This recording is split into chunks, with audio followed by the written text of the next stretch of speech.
Hello friends, നമ്മൾ ഉണ്ടാക്കാൻ പോകുന്നത് കത്തിരിക്ക ഞകടിയതാണ്. കത്തിരിക്ക ചുട്ടെടുത്തതാണ്. ഇപ്പോൾ അതിന് കുറച്ച് പച്ചമുളകും, ഇപ്പോൾ ഇതിന് പഴുത്ത പച്ചമുളകാണ് ചേർത്തിട്ടുള്ളത്.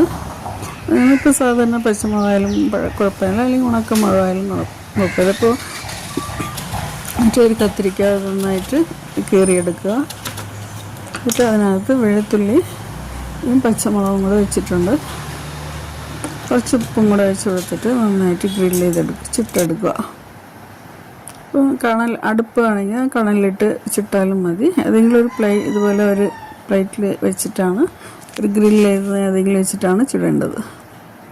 നന്നായിട്ട് ചുട്ടെടുത്തിട്ട് അതുപോലെ ചതച്ചെടുക്കുക. കുറച്ച് ഉപ്പ് പുളിയൊക്കെ ആവശ്യത്തിനുള്ള ഇട്ട് കൊടുക്കുക.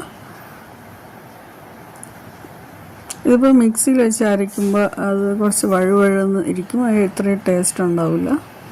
അമ്മിയിൽ ഇടികല്ലിൽ വെച്ച് ചതച്ചെടുക്കാം. ഒത്തിരി വെളിച്ചെണ്ണയും കൂടെ ഒഴിച്ച് നന്നായിട്ട് കുഴച്ച് ചോറിലിട്ട് നന്നായിട്ട് കുഴച്ച് കഴിക്കാം. ഇതുണ്ടെങ്കിൽ വേറെ കറിയുടെ ആവശ്യമൊന്നുമില്ല, ഇത് ഒറ്റ കറി മതി ചോറ് കഴിക്കാം.